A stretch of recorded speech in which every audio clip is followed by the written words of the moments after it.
So Tej, Wendy, what is the mission and purpose of the Tej Kohli Foundation? When we first started, it was to help poor children who were either orphans or their parents were in trouble. We had certain criteria. It has evolved into something much more now. Now it is to end blindness in general, but in in our case, I think we are focusing more on corneal blindness because that's what we have been doing for the last 8, 9 years. So we are going all over the world trying to find new cures. We are trying to come up with more scientific research than we had previously done, and it has been very rewarding. I mean, you have to see some of these uh, cases which we first saw. I remember Wendy and I walked into this first one. The first one I did was I was by myself, um, and I saw this person who we helped. He was 54 years old. He was blind. He had never seen his wife, and had never seen his two children, who were both grown up young men, 22, 20 years old, if I'm not mistaken. And I was in the room when, for the first time, they opened his eyes. And thanks to what we did, that was the first one. And he could see his wife. And you go through a few hundred of these, which both Wendy and I have been very fortunate to have seen. And you almost have to do more. So that's the mission.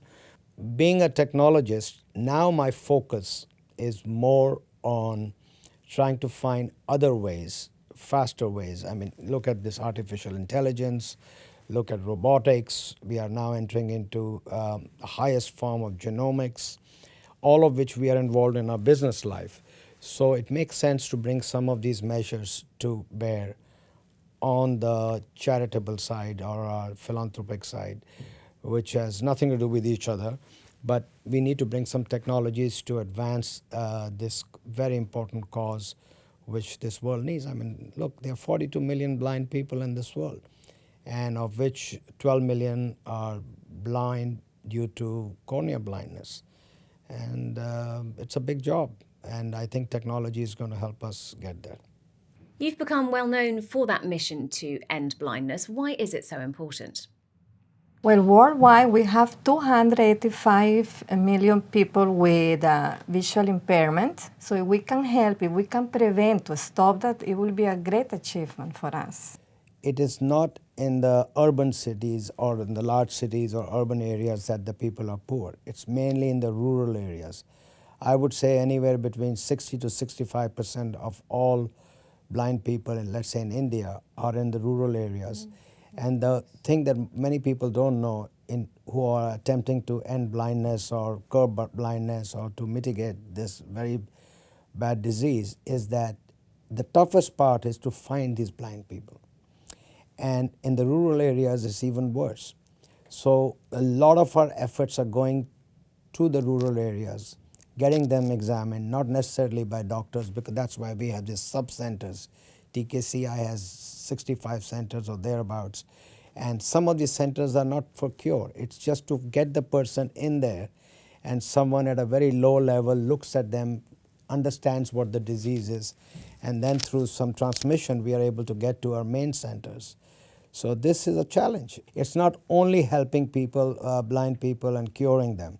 It's how do we transport them to the main centers in poor countries. It's a big part of the problem.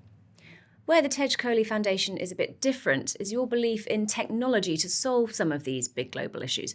What do you see as the role of technology? We have to employ technology to move faster than what we are moving so far. It's a little bit frustrating to see things not moving as fast as we can. And I think we need to bring some of our technological expertise which we have over here. So you may have heard quite recently we have aligned with Massachusetts E&I, which is a subsidiary of Harvard Medical School.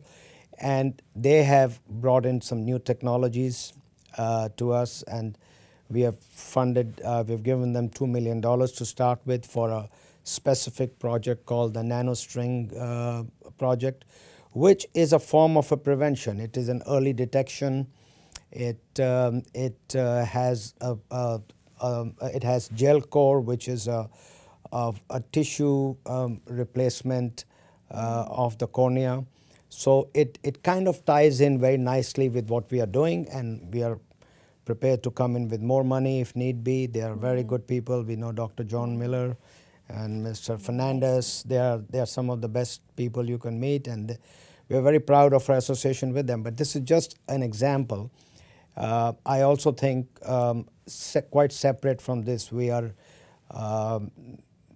been creating artificial cornea, biosynthetic cornea through other doctors and scientists and other people we know in this area. In Montreal, we have a university which has done a lot of research on our behalf, and they have come up with artificial cornea. First it started with yeast, which had a high rejection rate. Then we moved to peptides, which was slightly better but had other issues. And now we have gone into eye cornea, which is rejection rates are much lower, but still it needs some refinement. So we are moving from one technology to another. Technology plays a big role in us trying to solve this massive problem. Poverty still is a really major factor in blindness, isn't it? Definitely, out of 12 million people who need cornea transplant, at this moment, 6 or 7, they live in India. And it's very hard for us to decide who are we going to give these corneas and the quantities. So we try to choose young people, 16, younger, the small kids, who they will have more chances. Most of the time, we had to choose these kids, give one cornea, so they can see at least in one night, and we have more chances to give more. We have volunteers in many hospitals running around trying to find people who have deceased. It's very hard to approach their families and ask them to give us, cornea when somebody's deceased. This is the last thing, they want to hear. The problem is the cornea has to be banked within 6 to 8 hours. Otherwise, the cornea is not good. So we have very limited cornea, donor cornea, which is why, to your previous question, technology is essential. We have to come up with artificial biosynthetic cornea to be able to achieve our goals of solving this problem of ending cornea blindness as we know it today. And prevention is a big part of it.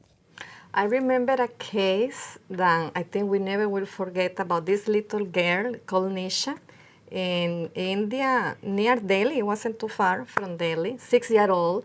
Our daughter was the same age in that time, and she came and the parents were like, she never seen. She was born blind. We found out that we can help her with giving one cornea, and she couldn't see.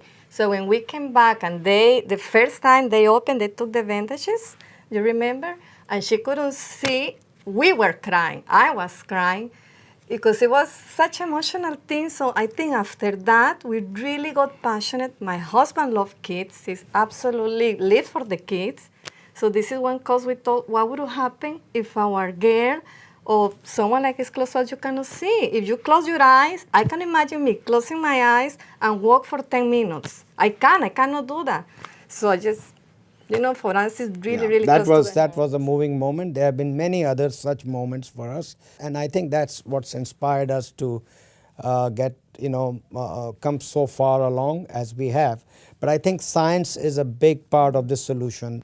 You've set your ambition to rid the world of avoidable corneal blindness by 2030. As we sit here today, how realistic is that, and what else do you hope to achieve over the next 10 years? So, Robin, we have come up with a plan. It's not that we've just picked a number from there. This plan was devised through TKCI, and Dr. Rao, who is a preeminent scientist, he has helped us design this plan where we think it is possible by 2035 is what we are targeting.